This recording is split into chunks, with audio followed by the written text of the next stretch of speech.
Good morning, welcome to घटना सूत्र। मैं हूँ दृष्टि जैन और आज हम करेंगे 5 जुलाई 2025 के current affairs both prelims as well as mains perspective से। तो चलो सबसे पहले हम शुरू करते हैं प्रीलिम्स पर्सपेक्टिव का। तो प्रीलिम्स में सबसे पहले न्यूज़ है CGI assures complete transparency in the collegium system for appointments. तो बेसिकली ये न्यूज़ है कि कॉलेजियम सिस्टम ऑफ अपॉइंटमेंट के लिए ट्रांसपेरेंसी बोली है CGI ने, लेकिन अब हमको इसमें देखना रहेगा कि कॉलेजियम सिस्टम क्या होता है। ठीक है, तो अभी चीफ जस्टिस ऑफ इंडिया कौन है? BR Gavai. During a facilitation event host, ये इंपॉर्टेंट है ना, पूछ सकता है कि कौन है CGI। Hosted by the Bombay bar association associated that collegium system for judicial appointments. जो कोलेजियम सिस्टम है जुडिशियल अपॉइंटमेंट का, वो अपहोल्ड करता है कौन कौन से प्रिंसिपल को? Merit, transparency and inclusive representation, and would remain free, और फ्री रहेगा एक्सटर्नल प्रेशर से। ठीक है, अब की हाईलाइट्स देखते हैं कि जो CGI BR गवई है ना, चीफ जस्टिस ऑफ इंडिया, उन्होंने एम्फेसाइज किया है कि merit will not be compromise, merit को कॉम्प्रोमाइज़ नहीं किया जाएगा। And not all the members were in favour but transparency prevailed. वो एग्जाम्पल दे रहे थे कि जब उनका खुद एलिवेशन हुआ था 2019 में, तब हर मेंबर ने फेवर नहीं किया था, लेकिन उसके बाद भी ट्रांसपेरेंसी जीती थी। फिर reiterated supreme court is not a CGI centric court, जबकि ये फर्स्ट अमंग इक्वल्स। उन्होंने बोला कि सुप्रीम कोर्ट का मतलब ये नहीं होता कि CGI पे ही सेंटर रहे, उसका मतलब होता है कि फर्स्ट अमंग इक्वल्स, जैसे अपन प्राइम मिनिस्टर के लिए बोलते हैं ना, वैसा। अब कोलेजियम सिस्टम क्या होता है? ये जुडिशियल मैकेनिज्म है where group of chief justice and senior supreme court जजेस, जैसे 1 CGI प्लस 4 अदर जस्टिस, ठीक है, 4 अदर जजेस, ठीक है, वो अपॉइंट करते हैं, recommend the appointment and transfer of जजेस in higher judiciary without any formal constitutional और स्टैट्यूटरी बैकिंग। तो उसकी कोई कॉन्स्टिट्यूशनल और स्टैट्यूटरी बैकिंग नहीं है, लेकिन उसके बाद भी ये रिकमेंडेशन का एक वो है, प्रोसीजर है। अभी बीच में एक न्यूज़ आई थी कि नेशनल जुडिशियल अपॉइंटमेंट कमीशन की, जो 99th अमेंडमेंट 2014 से आई थी, लेकिन उसको स्ट्रक डाउन कर दिया गया था 2015 में। ठीक है, फिर it is not mentioned in the constitution. अभी पढ़ा ना हमने कि ना ही ये कॉन्स्टिट्यूशन में लिखा है, ना ही ये स्टैट्यूटरी है।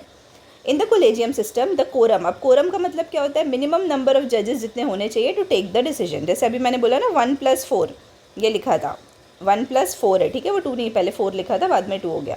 तो 1+4 दैट इज़ 5 जजेस including the chief justice in the supreme court collegium and 3 जजेस in the high court collegium. ठीक है, अब सुप्रीम कोर्ट ऑफ इंडिया में कौन से आर्टिकल में लिखा हुआ है? आर्टिकल 124, ये इंपॉर्टेंट है। ठीक है, अब now let's move on to second topic, that is India unveils aluminium copper vision document. जैसे हमारा पहले स्टील का विजन था ना, वैसे ही हमने अभी एल्यूमिनियम और कॉपर का विजन भी अनवील किया है। The government of India has unveiled comprehensive aluminium and copper vision documents, क्या करने के लिए? Scale up domestic production and reduce import dependence. ये इंटरनेशनल कॉन्फ्रेंस हुई थी हैदराबाद में, उस टाइम अनवील किया गया, and plans for a 6-fold increase in aluminium and copper, कब तक? 2047 तक, और ये विकसित भारत 2047 की एक स्ट्रैटेजी है। अब इसमें देखते हैं कि एल्यूमिनियम विजन डॉक्यूमेंट क्या टारगेट करता है? बॉक्साइट प्रोडक्शन कैपेसिटी, पता है ना, बॉक्साइट ओर है, क्या है? ओर है एल्यूमिनियम का। Bauxite production capacity to 150 million tons per annum, तो 150 मिलियन टन्स पर एनम को प्रोडक्शन बढ़ाने की बात कर रहे हैं। And India plans to expand aluminium smelting and refining, तो एल्यूमिनियम स्मेल्टिंग और रिफाइनिंग को भी बढ़ाना है by adding 5 million tons per annum by 2030।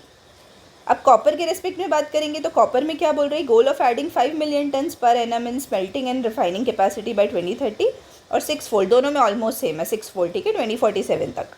अब की फैक्ट्स देखते हैं कि इंडिया क्या है? सेकंड लार्जेस्ट प्रोड्यूसर है एल्यूमिनियम का ग्लोबली, और अकाउंट करता है 6% of the global output.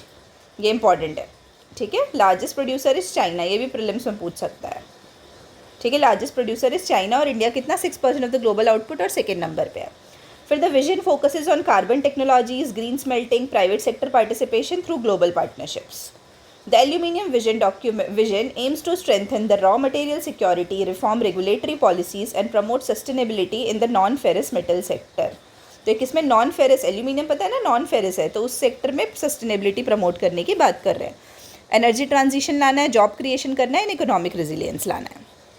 Third topic is Nipah virus resurfaces in Kerala, 2 cases reported. आप सभी को पता होगा कि कुछ साल पहले आया था नीपा वायरस, अभी वापस रीसर्फेस हो रहा है केरला में, ठीक है। कन्फर्म्ड केसेस आए हैं, 2 कन्फर्म्ड केसेस, जहाँ पे 18 साल की एक लड़की है कोझिकोडे में, और एक 38 ईयर की विमेन है पालक्कड़ डिस्ट्रिक्ट में, ठीक है। तो नेशनल इंस्टीट्यूट ऑफ वायरोलॉजी जो पुणे है, उसने कन्फर्म किया ये infection, and Kerala's health department has put Malappuram, Palakkad and Kozhikode districts on high alert.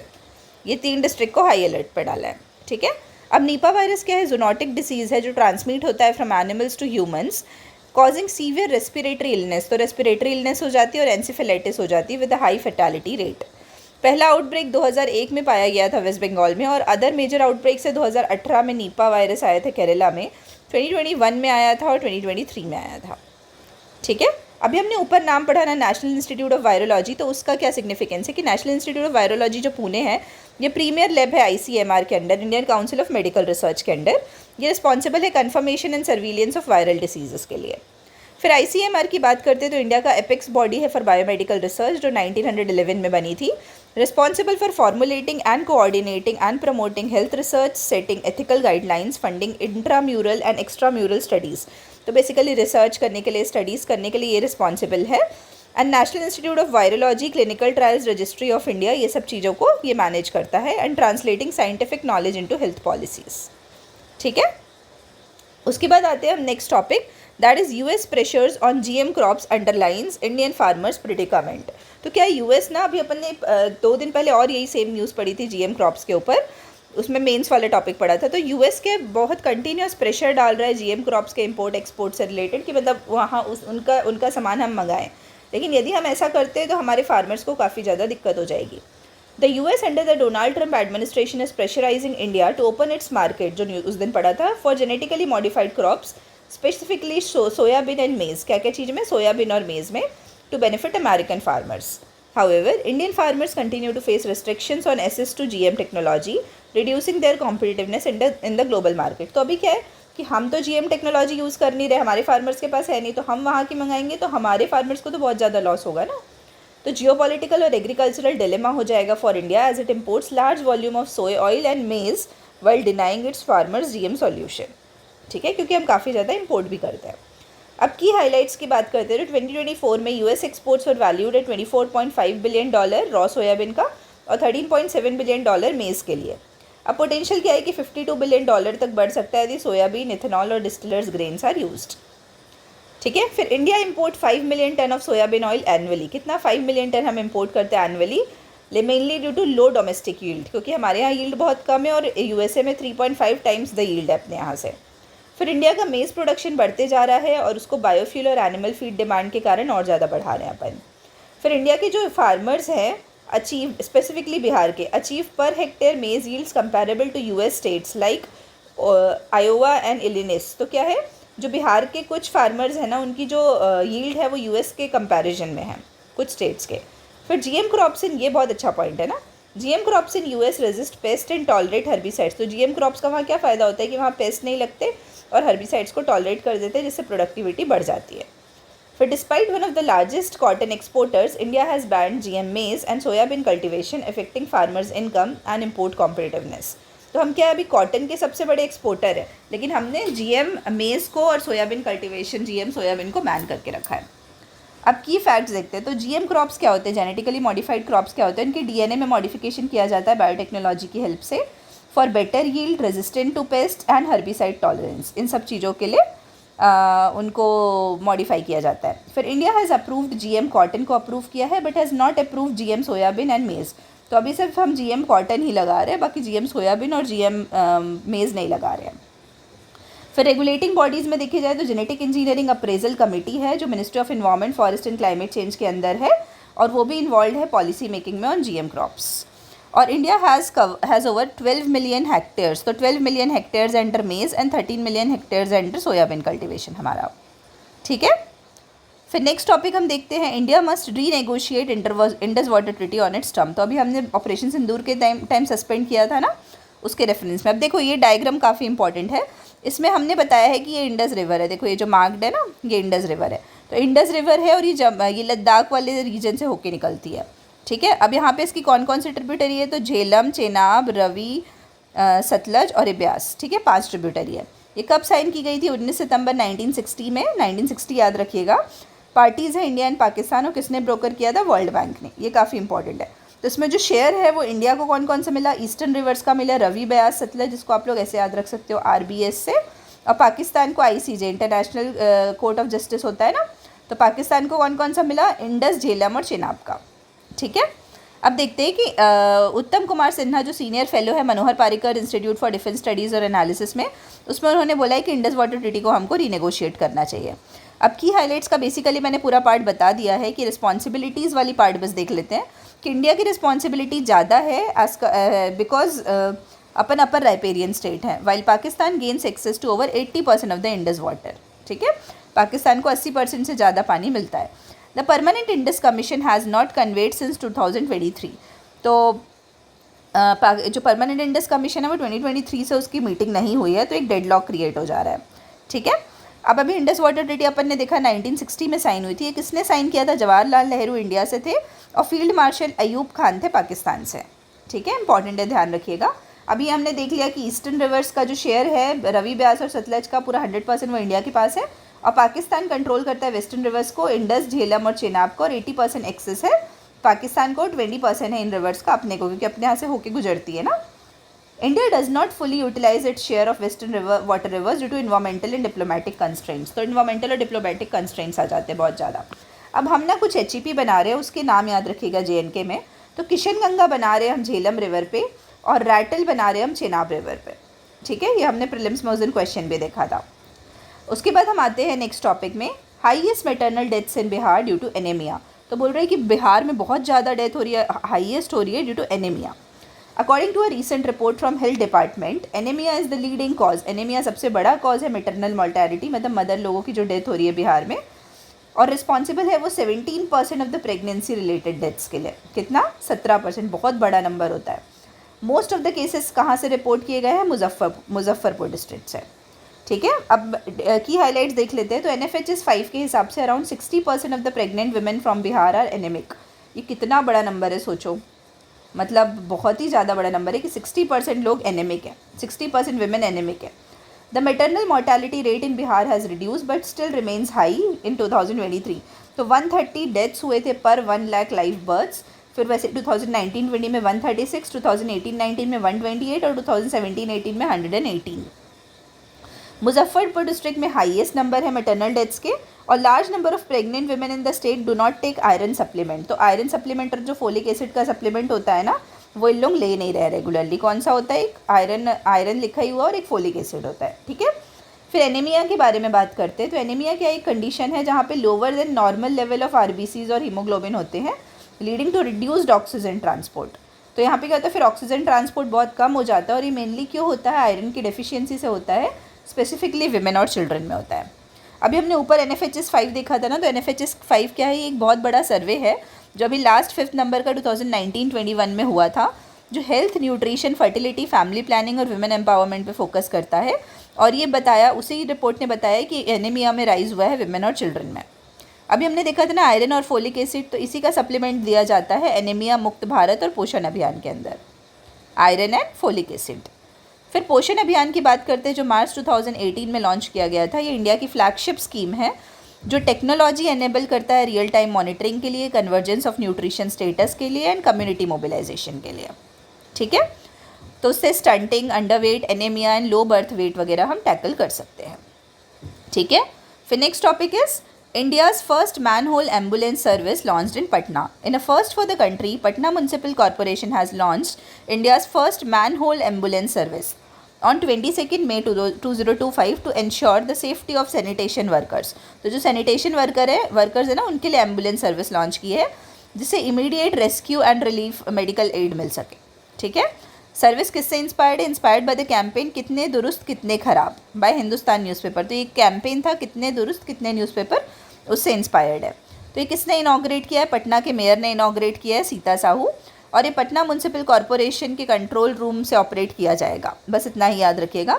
की फैक्ट्स में देखते हैं तो पटना म्यूनसिपल कॉरपोरेशन किसके अंडर ऑपरेट करता है? Bihar urban development and housing department के अंदर। और मैनुअल स्केवेंजिंग से रिलेटेड, और मैनुअल स्केवेंजिंग ऑफिशियली बैंड है इंडिया में।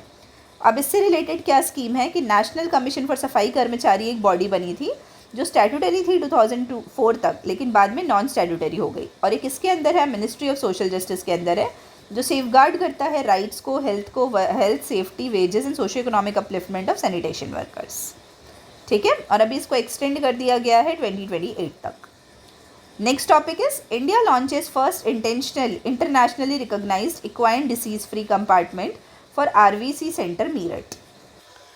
Next topic is India establishes first internationally recognised equine disease free compartment, जो हम पढ़ रहे थे अभी। तो उसमें किसके रिकॉग्निशन से बना है? World Organisation for Animal Health. जो कि 3 जुलाई 2025 को पड़ता है। अब इसमें की हाईलाइट्स क्या है कि पर्पस है international movement of Indian sports horse's जो होते हैं उनके मूवमेंट को। इक्वाइन मतलब हॉर्सेज होता है, ये ध्यान रखना, ठीक है। ये जो इक्वाइन लिखा हुआ है ना, इसका मतलब होता है हॉर्सेज। फिर डिक्लेयर्ड फ्री फ्रॉम, अब इस क्या क्या चीज़ के लिए, equine infectious anaemia, equine influenza, equine piroplasmosis, glanders और सुर्रा। ये जो टॉपिक है ना, ये हमारे लिए उतना इंपॉर्टेंट नहीं है, तो उस पर उतना ज़्यादा फोकस मत करना, बस मीरठ में ये ध्यान रखना। India remains free from African horse sickness since 2014, ठीक है। अब की फैक्ट्स क्या है इसके लिए, मिनिस्ट्री रिस्पॉन्सिबल है Ministry of Fisheries, Animal Husbandry and Dairying. और जो WOH है, जो भी हमने पढ़ा, जिसको OIE बोलते थे, एनिमल हेल्थ से रिलेटेड जो है, इंटरनेशनल स्टैंडर्ड्स बताता है एनिमल हेल्थ के लिए, और उसका हेडक्वार्टर है पेरिस, फ्रांस में, ठीक है। इस टॉपिक में सिर्फ इतना ही था। आई होप आप लोगों को ये समझ आया होगा प्रीलिम्स वाला पर्सपेक्टिव, ठीक है। अब हम मूव ऑन करते हैं मेंस की तरफ। तो देखो, जो मेंस वाले टॉपिक है ना, उसमें सबसे पहला टॉपिक है it will take a city. तो it will take a city is with respect to urban challenges and urban prospects. तो देखो, मैं एक बार आपको यहाँ पे बताती हूँ, तो ये किसके रेफरेंस में है, अर्बन चैलेंज। तो अर्बन चैलेंज आप लोग सोच सकते हो क्या क्या है हमारे यहाँ। उसके बाद हमको सॉल्यूशंस क्या क्या लेने चाहिए, ठीक है। यहाँ पे लिखती हूँ सॉल्यूशंस। तो अर्बन चैलेंज सबसे पहले आप लोग बताओ, डिज़ास्टर्स। इसमें आप लोग मुंबई का एग्जाम्पल दे सकते हो, मुंबई फ्लड का, मुंबई फ्लड, ठीक है। फिर नेक्स्ट है इंफ्रास्ट्रक्चर की कमी है, तो यहाँ पे आप लोग स्लम का नाम लिख सकते हो, स्लम जैसे कि धारावी, ठीक है। फिर सीवरेज इश्यूज़ लिख सकते हो, सीवेज इश्यूज़। उसके बाद आप लोग क्या लिख सकते हो, हाउसिंग इश्यूज़, हाउसिंग इश्यूज़। फिर एनवायरमेंटल इश्यूज़ लिख सकते हो, आप लोग दिल्ली का एग्जाम्पल दे सकते हो, ठीक है। तो ये हो गए हमारे बेसिकली 4 इश्यूज़। उसके बाद अपन जब सॉल्यूशन की तरफ मूव ऑन करते हैं, जो हमने इश्यूज़ लिखा है उसी का हम सॉल्यूशन लिखते हैं। तो सॉल्यूशन वाले पर्सपेक्टिव में क्या होगा, जैसे हम डिज़ास्टर्स के लिए क्या कर रहे हैं, हम रेजिलियंस पे बिल्ड ऑन करेंगे, रेजिलियंस, ठीक है। मैं एक बार ये स्पेलिंग गलत हो गई, मैं फिर से लिख देती हूँ, रेजिलियंस। तो हम इसका एग्जाम्पल क्या दे सकते हैं, जैसे किस में बोला गया है, सेंडाई फ्रेमवर्क में, सेंडाई फ्रेमवर्क में। उसके बाद हमको क्या करना है, इंफ्रास्ट्रक्चर के लिए हमने जैसे योजना लाई है PM आवास योजना, उस पर हम बिल्ट ऑन करेंगे। सीवरेज के लिए भी PM आवास योजना के अंदर है, तो हम उसी से रिलेटेड न्यूज़ लिख सकते हैं। फिर उसके बाद आते हैं, हम हाउसिंग पढ़ लिया, उसके बाद इंफ्रास्ट्रक्चर पढ़ लिया, उसके बाद इन्वायरमेंटल इशूज़ के लिए हमको क्या करना है, एफॉरेस्टेशन करना है, ठीक है। तो बेसिकली ये क्रक्स है ये वाले आर्टिकल का। अब जो उसमें कुछ नई चीज़ें हैं वो हम देख लेते हैं। पहले बस सबसे पहले हम डाटा देख लेते हैं। Just 15 cities contribute to over 30% of India's GDP। तो ये 30% ऑफ इंडियाज़ की GDP को कॉन्ट्रीब्यूट करती हैं और क्रूशियल है towards a $30 trillion economy by 2047। तो अर्बन चैलेंजेस हमने देख लिया, अर्बन इंफ्रास्ट्रक्चर चैलेंजेस। उसके बाद solid waste management and water waste management वाला भी चैलेंज देख लिया हमने।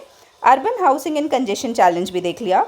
ये भूल गए थे, डिजिटल और गवर्नेंस गैप। तो डिजिटल और गवर्नेंस गैप भी काफ़ी ज़्यादा है। जैसे अपन इसमें एग्जांपल लेते हैं कि India has only 1 urban planner per 1 lakh people, ठीक है। अब इसमें हमने देखा कि हमको सॉल्यूशन भी देखना है, तो वे फॉरवर्ड कैसे देखेंगे कि हमको इलेक्ट्रिक व्हीकल्स की तरफ शिफ्ट होना है, जैसे जो हमने इन्वायरमेंटल इशूज़ वाली चीज़ें देखी थी ना, उसको टैकल करने के लिए electric vehicle, public transport, sustainable construction की तरफ मूव ऑन करना है। फिर वेस्ट टू एनर्जी प्लांट्स भी इंपॉर्टेंट है। Rain water harvesting, GI based water tracking system important है। उसके बाद हमको अर्बन प्लानिंग कैपेसिटी को एनहांस करना और पावर डिवोल्यूशन करना है, more in line with 74th constitutional amendment act. और हमने जो डिजिटल इंफ्रास्ट्रक्चर पढ़ा था ना, उसके रेफरेंस में है कि हमको 5G नेटवर्क रोल आउट करेंगे, जिसमें कि स्मार्ट सिटी मिशन में हमको हेल्प होगी, ठीक है। आई होप ये क्लियर होगा। फिर नेक्स्ट है 2 democracies and the echoes of tyranny. तो इसमें क्या कर रहे हैं, कल ना 4 जुलाई को, 4 जुलाई कल क्या है, अब USA का क्या था, इंडिपेंडेंस डे था USA का। तो उसमें USA और इंडिया को अब कंपेयर कर रहे हैं वाले आर्टिकल में। तो article reflects on US independence day और इंडिया की ओन डेमोक्रेटिक बैकिंग, दोनों चीज़ों को कंपेयर कर रहे हैं और इसमें रिकॉल कर रहे हैं इमरजेंसी पीरियड ऑफ 1975 को, ठीक है। तो अब क्या इंडिया की डेमोक्रेटिक बैक स्लाइडिंग के बारे में बात करते हैं। तो इंडिया ने एक्सपीरियंस किया था डेमोक्रेटिक इरोजन कब, 1975 में, जब इमरजेंसी आई थी। तो इससे क्या हुआ था, हमारे इंस्टीट्यूशंस वीक हो गए थे काफ़ी अंदर से। तो उसी टाइम HV कामत है ना, उन्होंने वार्न किया था कि कॉन्स्टिट्यूशनल सेफगार्ड्स बहुत ज़्यादा क्रूशियल है फ्यूचर डिक्टेटरशिप को बचाने के लिए। तो उससे हमने क्या सीखा था, हिस्टोरिकल लेसन्स एंड वार्निंग।